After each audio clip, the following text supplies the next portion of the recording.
Hey everyone, welcome to our channel. We're here with Andrew Dowdy. Andrew is an Ayurvedic counselor. He's also a yoga teacher and he's the founder of Ayurvedic activism.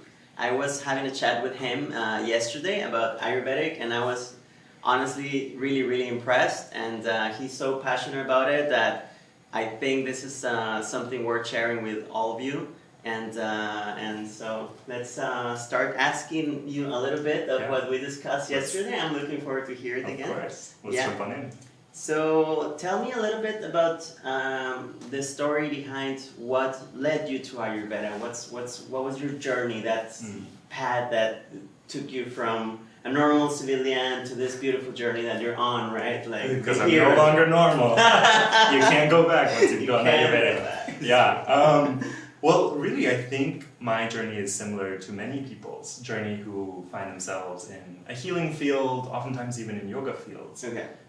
It's similar in the way that I came from my own issues, my own problems. Yeah. Ever since I was a kid, I had a lot of digestive issues. Okay. I would go home crying and sick after eating birthday cake, and just because it was like a bomb in my stomach, and a lot of things would make me have an upset stomach, an upset tummy, and feel a little nauseous, and it was kind of an overwhelming thing to deal with as a child because you have to eat 3 times a day, right? And if one out of those 3 times, almost every day, you feel some sort of bad way, right? It's not the best way to go about the world. That's true.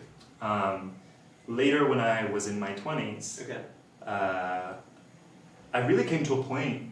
It was my 23rd birthday, and there came a point where we all ordered the food, everyone was sitting down to eat, and I take a sip of my coffee, and I got immediately nauseous. Okay. And I took a bite of my omelet, and I got immediately nauseous. Oh. And a little bit of my frijol refrito, immediately nauseous, and I couldn't eat. And from there, I felt so bad. I had to go to the restroom, just wondering, am I going to throw up? Am I going to be able to go back with my friends? And spend probably 10 minutes in the bathroom, go back, try and scarf down a little more food, kind of pushing it around the plate a little bit, just to make it look like everything was okay. And going back to the bathroom, and I spent another 10 minutes there. By the time I came out of the bathroom on my birthday, all of my friends had eaten, half of my friends had ordered the check. I had eaten 3 bites, and I felt terrible. And from there, it was like, okay, bye everybody. I spent my birthday in the toilet. Oh man. And it was one of those moments where I was like, the thing is, this also had been happening for a while. This had been happening probably for several months leading up to that many meals would cause me immediate nausea, and I was unable to eat. Which then, that's obviously a sign that something's going on. Right? And it was that day in particular, I think just because of the social surroundings, and it's, we have this expectation that your birthday is supposed to be this day that everyone's having fun, everyone's having a good time, everyone's celebrating you, and meanwhile I felt like complete crap. I couldn't even eat. And that was that. I knew something needed to change. Ayurveda, for people who don't know, is the world's oldest health system. It's a holistic health system, and it's focused on the mind-gut connection. In its purest essence, that's really what it is. I think a lot of modern science is now catching up with that and really recognizing how important the mind-gut connection is, and even the mind-gut microbiome connection is. I think this is a very new field being explored in science. We see a lot of mindfulness and a lot of new studies around benefits of meditation and benefits of reducing stress on your entire health, right? And that's really what brought me to Ayurveda originally, was knowing that I needed to change something. And even I had the experience of going to local doctors, and they would just prescribe me medicine to tampen down my nausea. No explanation of what was going on with me, no idea why it was happening, and no real solution other than here's a Band-Aid that's going to be toxic to your liver, right? And I think this is, as I was saying, this is the issue that we're facing as a society. This is what so many of us are facing, is we have something wrong with us. We turn to where we think we need to turn, right? These sort of authority figures that are supposed to know what's going on with us, and oftentimes we get a Band-Aid, because sometimes the real solution is out of their reach, it's out of their grasp. And I think I really have found now, as an Ayurvedic counselor, there's always a solution. there's always hope. There's always a way to treat and to help at least your symptoms, right? But it's about finding the cause, finding the root of it, and finding what works for your body at the end of the day. Finding what works for you as an individual, not this part of this mass society that we're just now sort of brought to think, one size fits all. And, that's true. And one medication fits all because it worked for 100 people in a clinical trial, and you may have a very different reason for having the same symptom. So the very, very, how can we call it, the tipping point was that birthday that you were like, yes, I ain't having a birthday like this again. I did not get what I wanted for my birthday. I got nausea and bad coffee. Oh man, but that was a blessing in disguise, no? Because it was a point where you were like, I can't live like this, and it's time for change. No? Absolutely. I always think that our relationship with our food is a blessing in any form that it comes, because it is that intimate window into your body that we're not trained to think about, we're not trained to look at.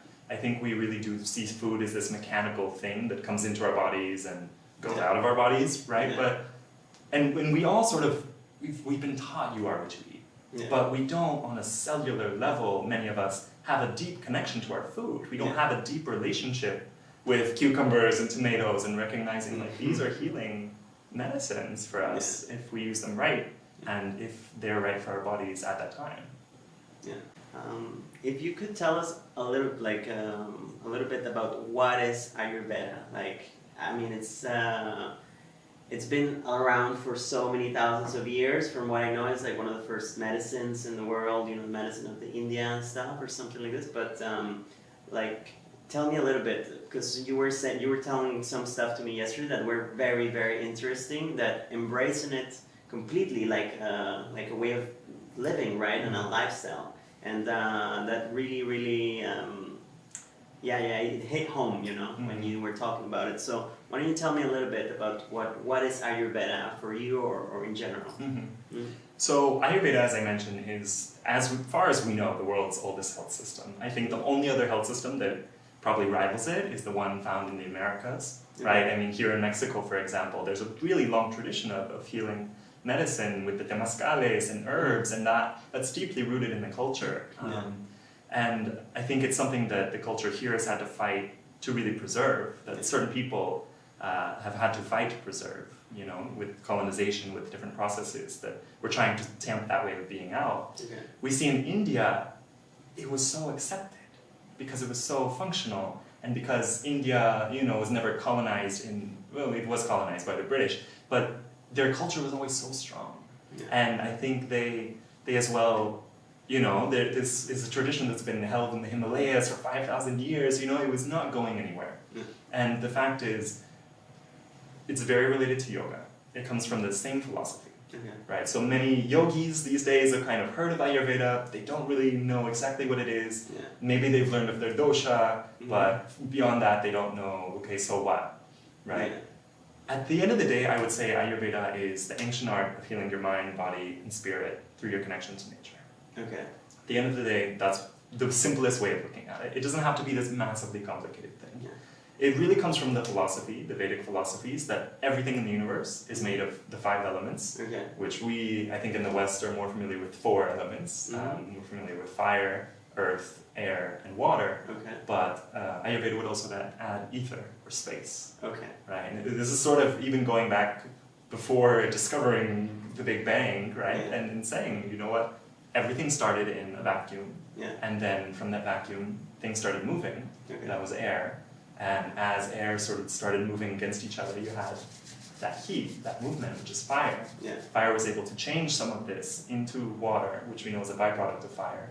And also some was able to sort of carbonize and materialize into earth. And so at the end of the day, these are everywhere. Every food is made of the 5 elements. Every human being is made of the 5 elements. Every word we speak. Everything that we experience is made of these 5 elements. And it's really about understanding the balance of elements in your body. What should it be, and what is it right now? And it's really just trying to come back to that home base, that point of balance, that headquarters of what elements should you have in your body. And that's exactly where we look to medicine. That's why we look to lifestyle. That's why we look to climate. That's why we look to food.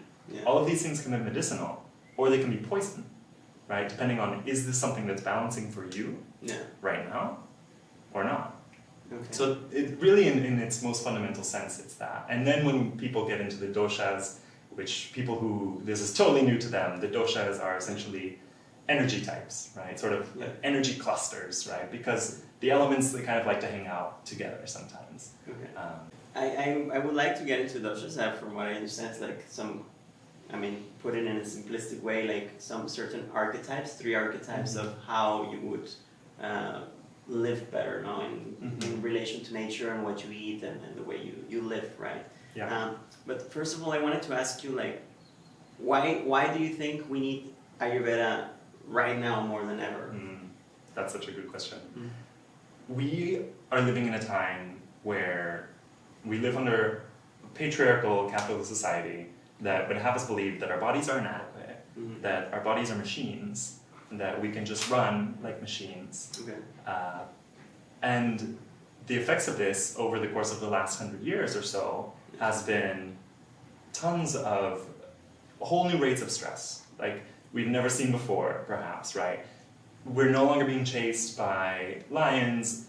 Many of us have the fortunate privilege of not living in a war zone, and yet going to work is this super stressful thing, right? Having a conversation with your partner is this super stressful thing that you're trying to navigate and that you can't release, you can't, move away from. And so people are accumulating chronic stress, perhaps like never before. They probably have fewer tools to get rid of it because we're so glued to our cell phones and our TVs. We think that's de-stressing us, but really it's still revving up our systems. It's still simulation. We don't really give proper time for our parasympathetic nervous system to actually step in and do what it needs to do, that's our rest and digest system. So many people are living in their fight or flight, whether or not they know it. They love it, no? They're addicted to this traction, no? Like this traction from yourself, no? I guess it's always escaping from your own self. Yeah. So. And add to that, going back to capitalism, it's everywhere, right? Go to a supermarket. You have fruit in plastic with a packaging label. It's just like a smiling mango on a plastic, wrapping a mango, and you're like, where's this from? Why is it wrapped in plastic? What's going on here? Why does nothing in here smell like anything? Right? And you're like, please, mango is already wrapped. Why do you need to rewrap it? Right? And you can go down the aisles and find tons of processed foods, tons of things that 5,000 years ago, if you would ask them what's the qualities of this, they would say, I have no idea what this is. Refined wheat, refined sugar, refined salt. Why have we stripped out the minerals? Why have we stripped out these things? Because at the end of the day, it's more money in somebody's pocket, right? It's a lot easier to produce. It's a lot easier to package and sell. We're very much part of this industrial complex where we want to be sold things, right? We love things with cute packaging. We love things with, right? I want to pull a mango off a tree, and I think we really need more people to want to just walk out in the soil and smell the earth and interact with plants, have a real relationship with their food, right? And because we've lost that connection with our food on top of it is now getting, sort of bastardized by these mega corporations. Let's not even get started there, right? We all know these things are happening. But nevertheless, chronic diseases are on the rise. Diseases we don't even know the causes of, right? You have irritable bowel syndrome, which basically means something's going wrong with your bowels, they seem to be irritated, we don't really know why, we're going to try a few medications. We have a huge pharmaceutical complex, which would have us believe that taking a pill is the answer to everything. And we live in a society, going back to the example of my birthday, where I didn't feel like I could say, guys, I feel terrible. And these were some of my closest friends, right? We live in a society where we are somehow, even if we do have a connection with our body, we haven't created enough spaces for having open conversations about what is going on with our bodies, what that looks like, what that feels like for us, right? To actually explore what that could mean for us, for our health, and for our planet. We haven't created those spaces, and I think that's where a lot of the work lies, is really getting people back down into their bodies, healing that connection with their bodies, with the earth, with the foods that nourish them, and as well recognizing we're all in this together, right? This is not just an individual effort, and me trying to figure out my diet is not this weird thing, it's not this tough, difficult thing. Me having bodily sensations is not strange. In fact, it's happening to every single human. So why aren't we talking about that? Why have we just tried to objectify ourselves to look a certain way or be a certain way on the outside, right? These are sort of the questions I work with.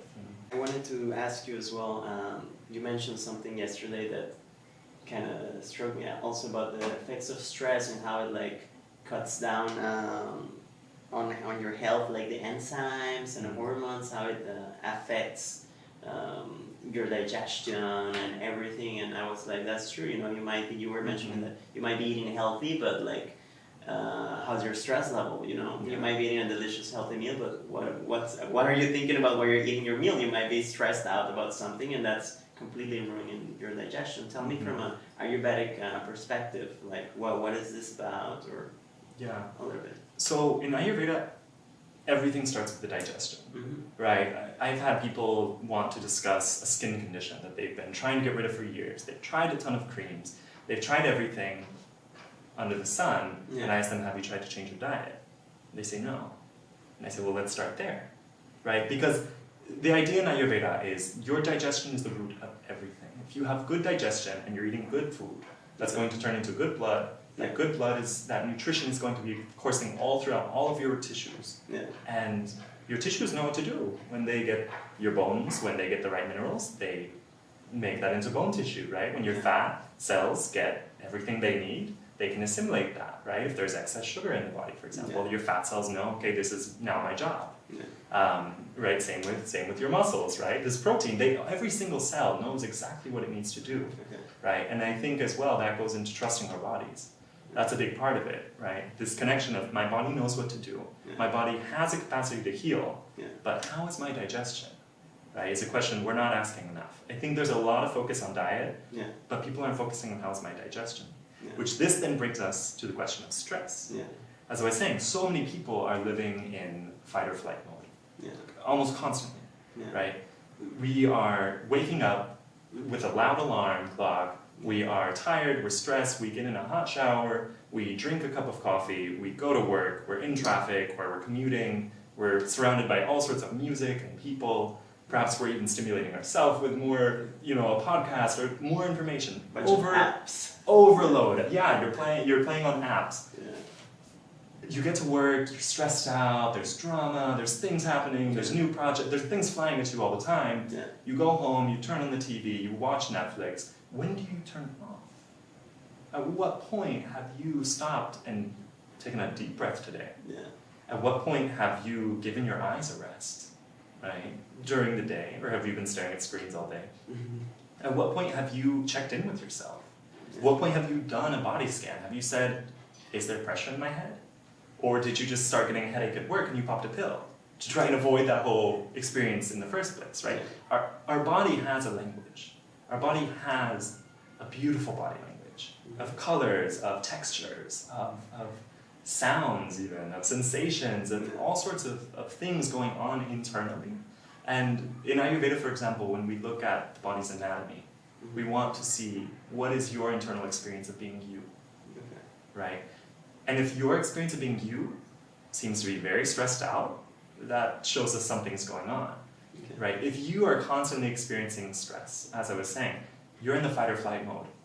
You have a different mode, which is rest and digest, when your parasympathetic nervous system can actually really kick in, really take control. You can be in one or the other, and that's the truth. So when we're in fight or flight, we are not going to rest well, and we're not going to digest well. Really what's happening with stress, we're looking at vasoconstriction. It's probably one of the biggest things. That's when our blood vessels, they constrict. So there's less blood flow.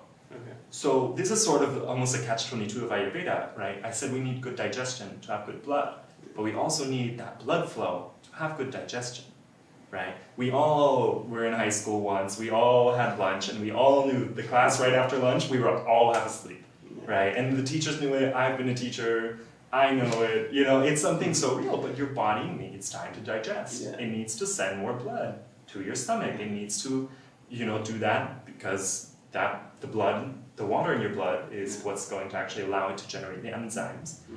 You need, I think, something like 1/3 of a liter of hydrochloric acid to actually digest any meal you eat.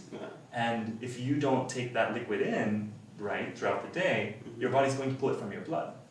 So we're looking at chronic dehydration, right? If you're dehydrated, you're also going to have vasoconstriction at some level, right? There's sort of this lower pressure, right, in your blood because you're dehydrated. You don't have enough water going through your blood. So we really need to look at, even in this, as I was saying, this is going to influence production of enzymes, right? Are you able to produce enough stomach acid? Are you producing too much stomach acid because for some reason you've been snacking on chips all day and your stomach revs up for a big meal, but there's nothing else? So it's just some air in a bag and, like 1/4 of a potato and some salt. That was it. Okay, well, here we are, So it really comes down to looking at what are the symptoms of stress for every single person. It's going to look a little different for everybody. Some people are going to be emotional eaters, right? They're going to want to eat their feelings if they're feeling stressed. They could be binge eating. There could be people who forget to eat. They're so caught up with work. You can ask them, what did you have for lunch today? And it's like 6 p.m. or 5 p.m. and they say, I don't think I ate lunch. Because their nervous system is not at all in rest and digest. It's not producing the stomach acid. It doesn't even turn on this appetite to say, hey, I'm hungry. So they just keep working because they're in fight or flight. They think they have something they need to do to survive.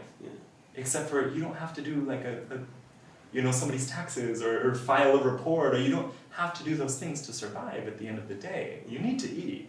Otherwise, you're not going to be around much longer, Yeah, that's true. Yeah.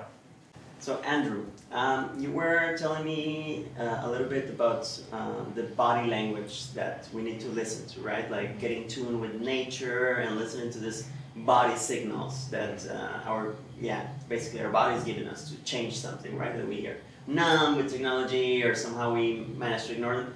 But tell me a little bit in general, like, how can we recognize this language that our body has to tell us something?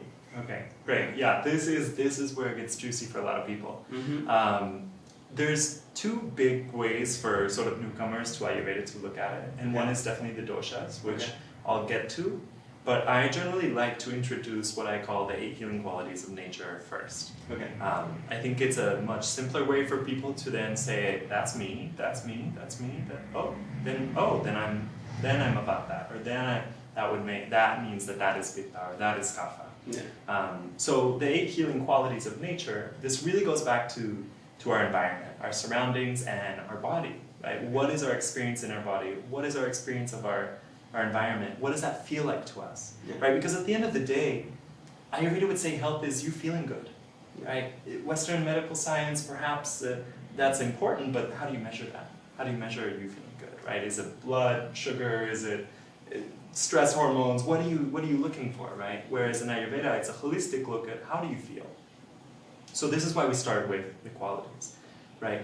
The first of the 2 qualities, they're all opposites. They're all pairs, right? You can almost look at them as spectrums, and together they sort of create this whole space of your experience together. The first 2 are hot versus cold. So we look at hot at a very basic level. Things that are hot cause vasodilation, right? Your body's going to try and release the heat. We all know that our body has, the 98.6 normal body temperature, and your body's working really hard to maintain that. So when it's getting overheated, be it because you ate something warm or because it's really hot outside, right? It's going to start to vasodilate to try and bring more blood to more extremities, so you have more area where you can radiate off that heat, right? And this is when we start sweating like a dog all over, because your body is bringing that juicy blood to all surfaces of your body, and they start to sweat, right? It starts to try and also release more of the heat. The opposite of that would be cold.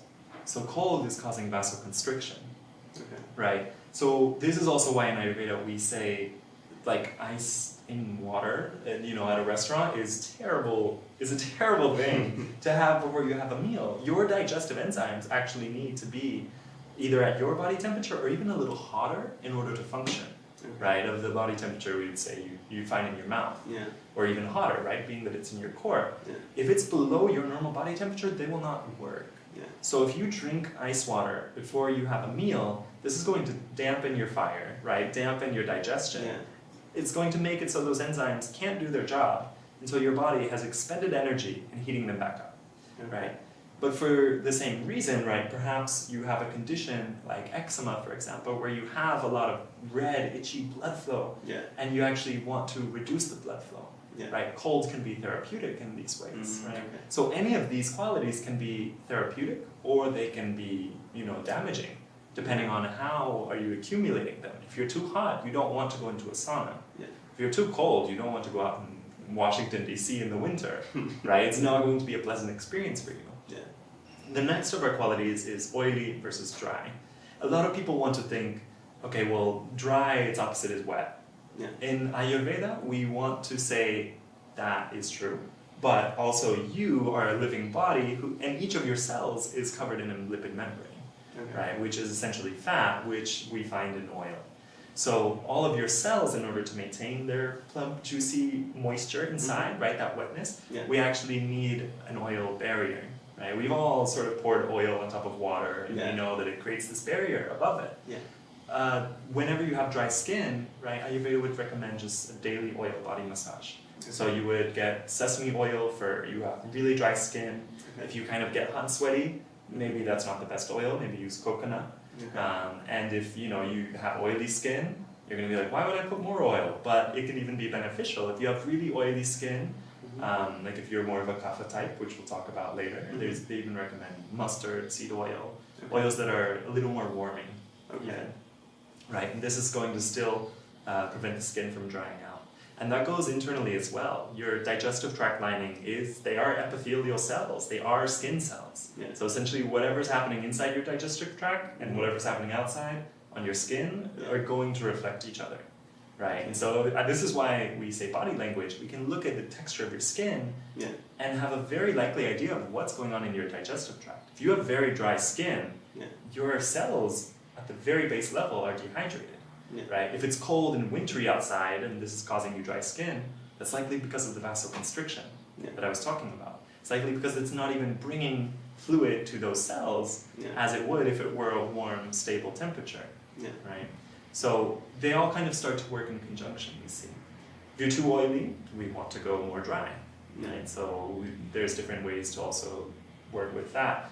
We would generally look internally if someone has too much oil going on, right? This could be a lot of mucus, for example, right? It's sort of this oily experience, right? It's very different from being dry, right? From having a dry cough or a dry sinus infection, right? When it's really mucusy, a really wet cough, right? That's sort of the oily experience. And this we want to work with dry, right? We actually want to reduce humidity, we want to reduce oiliness, right? When they say like cheese and milk, these things, yogurt, right? They're very almost oily because they have this dense quality.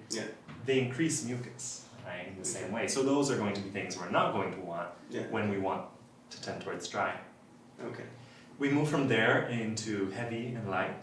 And the way I look at this is not necessarily the way I think our society would say, heavy and light. Like, are you too heavy? Well, who's to say you're too heavy, right? Fat people are here, fat people have been around forever, fat is totally normal, fat is totally healthy, right?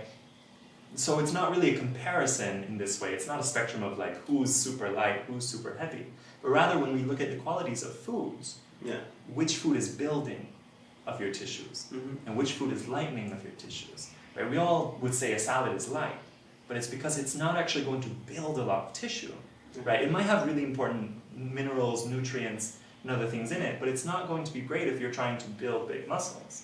Whereas if you eat a hearty sweet potato, right, there's this heavier, denser food that is going to likely build more fat and have more protein and have more building things in them, which we would then consider heavy. And we can look at someone's body for this, but it's really about their own experience, as I said. So it's not about what does the media say is too fat. It's not about do you think you're too skinny? Do you think you as a guy need to have bigger muscles and gain weight and, have a ton of whey protein powder? you may have lightness, right? And so we want to go heavy, and not necessarily heavy like sledgehammer heavy whey protein, right? But rather we want to go the direction of nourishing foods, building foods, working nourishing oils into your foods, right? And then lastly, we come to mobile versus stable. So I think I mentioned earlier, that person who forgets to eat, right? Because they're so busy working, their mind is moving so fast, they're trapped in their heads, they're literally just thinking, and they're not even having an experience in their body. That's a very mobile experience, right? And when someone's having a very hypermobile experience, right? Maybe they're living in New York, they're going from the deli to the coffee shop, to the over here, to the subway, to over there. They're just moving all around. Their head's going all sorts of directions. This is also going to have effects on the body, right? As well. You're depleting your energy. You're expending it in all sorts of ways by having this mobility. And really, if you have the mobile mind, it's going to make your body think it also needs to be mobile. Right? If you think you have 20,000 things to do and you have to run around town, your body's likely to follow. Right? When you have this long to-do list, you're going to go get your groceries and then your laundry and then right? So this would be a case where I really want to look at what's going on in your mind first. Right? Why is somebody so convinced that work is more important than eating? Right? At what point, did we get to here? They just forget. No, they get so into it. Right, because the focus has been placed not on the body. It's not because they have, it's not because necessarily like we forget to eat, but rather we're not experiencing our body. And our body at this point, oftentimes gets accustomed to whatever habits we live under. So if we're constantly forgetting to eat, it's not even going to bug us, right? And this is an issue for people when we start to then move towards lightness, right? The stability is going to be the person that loves to stay home, that loves to sleep on their couch, that loves to take long, nice naps, right? That is not really in a hurry to go anywhere. And I can just say I envy these people. I was just thinking about that, like, oh. But that's the thing, like these people could also, depending on their body experience, it could be too much, right? Maybe they're not exposing themselves to enough new ideas, maybe have very stable ways of looking at the world, right? It's very psychosomatic, no? Right, and in a way that it's very, set in its ways. And it could be even a little stubborn. Like people that we know that are really stubborn and don't want to change, right? There's too much stability, we kind of need to shake it up, right? And sometimes for those people, because they've been so stubborn and set in their ways, the shake-up comes when there's a disease, right? This trauma or some sort of experience that then they realize I need to change, right? And so with Ayurveda, we want to take a much gentler approach and realize we can just recognize those things and always try and come back to a better balance, right? Because we intuitively know, when we really come into our bodies, we know when we don't feel right. And through asking questions as an Ayurvedic counselor, I try and figure out what do you want to feel and what are you feeling right now? And how are those two different? And from there, using Ayurvedic medicine, bringing people back into alignment. So really, those are sort of just a brief glimpse at some of the types of body language, right? I mean, even when you're hot, you're going to see red, right? And because there's blood flushing there. When you're cold, you're going to see really pale, right? So we're looking at colors. As I said, we're looking at textures with oily and dry. Do you have soft, supple skin? Is it dry and rough and tough? There's many different ways of looking at every single experience that you can be having, whether it's an external appearance or it's an internal experience. There's always some language that your body's communicating through. And this sort of leads us to the doshas. Vata is what we call the dosha, the energy type, that is when ether and air hang out. And this energy, because it's ether and air, it's going to be cold. It's going to be dry, right? If you imagine like a cold fall breeze blowing through, it's going to be light as well. Sort of like those juicy leaves of summer start to dry up and wither away and turn brown and lose their moisture and fall off and get blown away in the wind, right? And it's also going to be mobile. So if we think about the wind, it's constantly going. So these are the people that can be very creative. They have really creative minds, but because the mind loves to be free and the body loves stability, the mind is going to take over and you're going to be running around and doing all these things. This generally leads to depletion, Yeah. So this is sort of the archetype. We could even say it's sort of the catabolic body type when we look at nutritional science, right? This is the body type that tends towards depletion, right? But it oftentimes has to do with the mind tending towards thinking it needs to now go do all these things. Yeah. But there's an intimate connection. It could have started in the body, and then that affects the mind, right? You might think you have to do all these things because you're not feeling grounded in your body. Yeah. You're not feeling stability in your body. So your mind tries to come up with solutions of how can I get the nutrients I need? How can I get the love I need? How can I get the things I need? Because my body's actually not absorbing it, it's not feeling it, it's not experiencing it. Yeah. So with it or without knowing it, we're searching for it outside of ourselves, right? And the wind is just going to blow from here to there to wherever it needs to go until it finds it. And that can lead to a lot of depletion. Okay. Right? So these are sort of any and all diseases that have to do with depletion. And also, you know, sometimes that depletion can cause other effects in the body. But that's something that's a whole next level, a whole nother talk. With Pitta, it's fire and water hanging out, because fire in a human vessel needs to have a water as a vessel. Okay. Right? It's sort of, the water is what keeps the temperature, right? During summer, when it's hot, humid day, it feels even hotter, because that water is actually what's allowing the air to hold on to the heat. Versus a dry desert at night, the temperature drops, it plummets because there's no water. Yeah. Right? The Pitta is going to naturally be hot. It's going to be oily because of that, right? Think of somebody who sweats all the time. They're just naturally hot all the time. They're always sweating. It's going to leave sort of this oiliness to the skin. And also the skin cells are going to be very nourished with plenty of blood because you're always hot and you're always trying to flush it. As well, they're going to tend to be light. Though a Pitta body type, they tend to be the types that are kind of naturally athletic. And this tends to be because they have really strong digestion most of the times. But they can lose weight easily and gain weight easily, right? The Vata is going to be the person that struggles to put on weight. They eat like 10 bags of chips, all the junk food, and they're losing weight, right? But it's because there's actually no real solid calories in that food, and they're not absorbing anything. It's just going right through them. The Pitta as well tends to be mobile. But for Pitta, because it's this like driven fire focus, it's those people who they're just super focused on their goals. They have a life vision. They know exactly where they're going. They can even be a little competitive or a little critical of themselves, right? It can be that sort of perfectionist mindset because I know that it needs to be this way. It needs to be perfect. I need to get there, right? This fire trying to burn its way to its destination and burn through all the other things that are in its way. This is sort of this even hot-headed personality, perhaps, right? When it's sort of more out of balance, when it's more in balance, it's somebody who can just be really focused, right? Really direct their attention, their energy. And then when we look at Kapha, which is the third type, the third dosha, this is water and earth hanging out together. These are the people that are going to tend to be the stable, the wanting to stay at home, right? The wanting to, like, the love of their sofa, love their bed. They're going to be sometimes heavier, oftentimes more heavier. It hangs out, right? If they're not depleting their energy, it's going to be accumulated. And then you also have them being cool, because the metabolism can kind of drop when there's more heaviness, when there's not a lot of activity. And as I said, any of these can cause the other.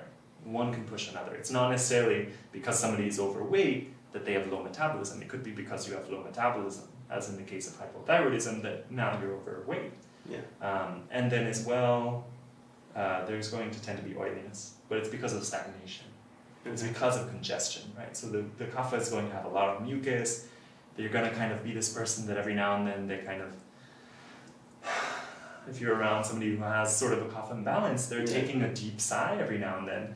It's because there's actually more mucus in their lungs than they realize. Even if they think they're breathing naturally, every now and then they need to get a breath of air because there's just so much moisture in there. And the kapha types, because it is sort of also this accumulation pattern, sometimes there's a tendency to hold on to the past or to hold on to things. It's not always the past, and it's not always bad. I think there's definitely something really valuable and beautiful in being able to hold on to an experience, want to hold on to a community, want to hold on to a space, hold on to a feeling, and let that be motivating. Like even your moment of pleasure, right? Things that you really love. if that can become motivation for you to become an activist and to want to help all types of people, as in the case with Adrienne Marie Brown, she's the author of Pleasure Activism, great book to check out. It's sort of that idea of if we can actually connect to that pleasure in our bodies, and if we have the oomph to hold on to that feeling and what that could feel like for us, and what that could feel like for other people, right, we would be changing the world. We would be doing things differently. I wanted to ask you a little bit about, about Dharma. What is Dharma from the Ayurvedic perspective, what would you say? Yeah. Before I jump into Dharma, I would say, I forgot to mention with the doshas, everyone is a mix of all three. So sometimes there's the overgeneralization, or you take an online quiz and you think I'm just this one dosha, or I'm just these two doshas oftentimes. We're all a mix of all three. They all are hanging out in our body somewhere, in different organs, in different places. So we're really just trying to, as an Ayurvedic counselor, it's cool to know sort of your original constitution, but it's also, we want to look at how can we bring you home? How can we bring you back to balance? How can we bring those doshas to the proper balance as they should be in your body, in your life, your experience? So this does bring us to Dharma, because the idea with Dharma, for anyone who is not familiar, is that your soul is here for a purpose. Your soul chose this body, right? It chose this dosha. It chose this constitution. It chose to be, naturally tend towards depletion for a reason. Because that is actually what's going to help it achieve its mission here in this life. Right? So actually knowing our dosha, knowing our constitution, is helpful towards our dharma, because oftentimes it sort of points, okay, if these are my natural skills, my natural tendencies, and this is how my brain works best when it's balanced, and this is how my body works best when it's balanced and feels good. If you feel good, you know exactly where you need to go, right? If you are honoring the things that feel good, you're very likely living your mission, right? If things don't feel good, something's probably wrong, is what Ayurveda would say. It goes back to this idea of, if you're here for a reason, and you and your soul chose this body, it chose this time, this day and age, it chose these parents, it chose whatever experiences you're going to have as a child, because they were going to be the things that teach you what you are here to do, right? Teach you what you are here to learn in this lifetime. Those all go into your dharma. I see a lot with people who have chronic stress, they're nowhere close to their dharma, right? They're eating in a way that is not right for their body. It's not even close to being healing for them. Because it's not even close to being healing for them, they feel terrible. And because they feel terrible, they're just going through the motions. Because they think life it can be anything else. It's just this. Is this all there is? I guess so. Whereas people who, recognize, you know what? Maybe I'm not meant to be an accountant. It just doesn't feel right. It doesn't feel good. I don't feel happy here. I'm making bad decisions. I'm going out drinking with people I don't even care about. Why am I doing this? Right? It's that question of why am I doing this? And if you can answer it and know why, and say, just because it feels right, you're on your path to your dharma. You're doing what you're here to do. I think if you're experiencing a lot of stress in your life, you really have to ask yourself, what am I doing? And why do I feel this way? And do I need to be doing these things? Do I need to have this job? Do I need to be in these toxic relationships? Are these for me? Do I need to be eating these foods? Do I need to be doing these things? Should I really just go back to my childhood dream of being a dancer in I don't know, Portugal or something, right? It's these ideas that we kind of suppress because our society would have us believe that they're too magical, they're too fantastical, right? And I think a lot of the self-help world says that, those dreams are so important. Ayurveda would say that's why you're here. That's really why you're here. And when you don't feel good, you're not quite aligned with where you should be going, right? Something is off. If you don't feel good, you don't feel happy, it may be your health, right? Which is also part of your dharma, right? Living for you, for your body, for your experience, for why you are here. You need to live and be truthful to you and what that looks like for you, right? This is your dharma. And this is why, at the end of the day, I would say Ayurvedic activism is really what's going to change the world. Because if we recognize when we feel bad, when others feel bad, that we're somehow not living what we're really here to do. Yeah. And when we can dismantle the systems, dismantle the rhetoric, and dismantle the narratives that we have internalized that make us think that we can accept medication, and we can accept just Netflix to numb our minds, or we can accept all these numbing agents, or we can accept a toxic relationship, we can accept these things because we're not worth it, right? At the end of the day, that's somehow what we've been convinced. Yeah. If we can dismantle those things, more people are going to be living what they're here to do. More souls that are here to help this world grow and become what it needs to be are going to be stepping into their power, stepping into a place where they can do that thing, right? So this is really what I'm trying to do, and I do think it starts with asking people, how do you feel, right? And really getting into the details of what does that look like for you? What does that feel like for you? Yeah. What doesn't feel right? What foods don't feel right? What temperature doesn't feel good to you? And, you know, maybe you should be living in a different country. Who knows? You know, so it really goes back to honoring that.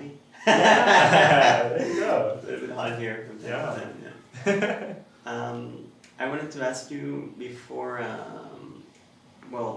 final conclusion that you want to say to people, that you want to express maybe some, like, I don't know, like the most important suggestions that you can tell to people, and also like how can they know what is their archetype, and if there's something maybe on your website, or we will leave your website written below so that people can see more about you, but as well, if they can somehow identify, how do I know that I am what I am, you know, kind of thing, and you have some final conclusion as well to, like, just some strong suggestions that people, I don't know, living right now chaotic and maybe too stressed, something that they can start doing today, you know.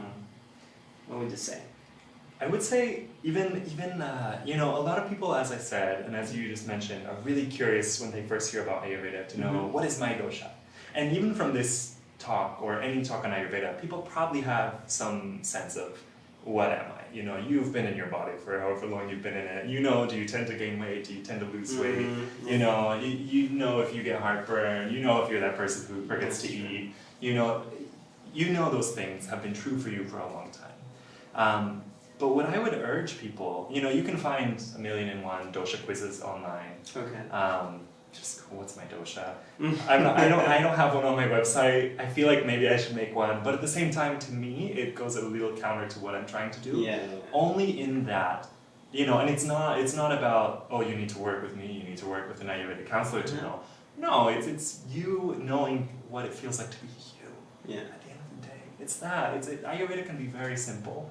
If we let our experience of being ourselves be simple. And I think we have internalized so many different reasons that we can't just listen to ourselves. And what does this drive us to do? It drives us to look for an external message, some sort of external authority, right? So we go type in what's my dosha, and whatever website tells us what our dosha is, we're going to be buying the herbs they say we need to buy, we're going to be following the diet they say we need to follow. And that may not be the best thing for us. That's true. Right? We turn to these external sources of information thinking they're going to be what finally saves us, but we don't realize we come down to the not one size fits all. Exactly, right? And so I would say, where can people start?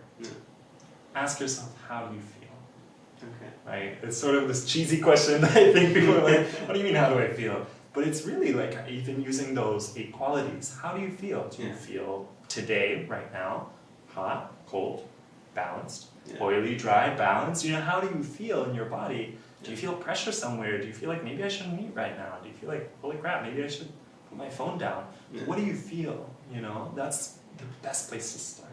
It's the best place to start, because once you ask yourself that, and you let whatever comes up come up, and you observe that, you say, that's me speaking. That's my body speaking. That's going to change everything.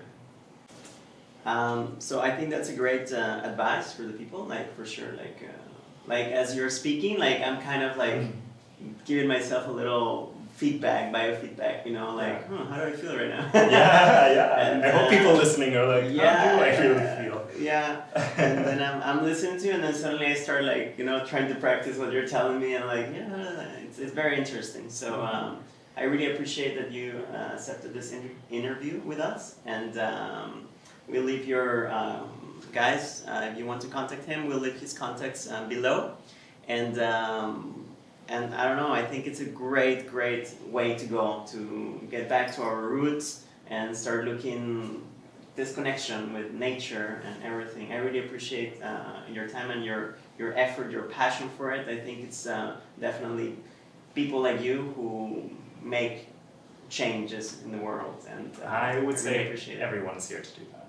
That's I really do believe that. I think we just need to transform our health. We need someone like you to push their buttons, man. That's why we're here. That's what we're trying to do. Trying to make it a movement, trying to get more people involved. And if Ayurveda is something that's calling you, then definitely try and learn about it. Try and learn more about yourself. Maybe Ayurveda is not your path, but whatever is going to bring people back into connection with themselves. That really is to me what my mission's all about. Back to people being happy. Yeah. Yeah, that's what we need to create a world where we care about that. Yeah. I think there's plenty of companies and plenty of people who forget that that's why we're here. That's what we're most craving. That's true. That's true. Thank you so much for everything. Thank you. And thank you guys for watching. If you want to keep watching more interviews, please subscribe below. Have a good day. Ciao. Little dance.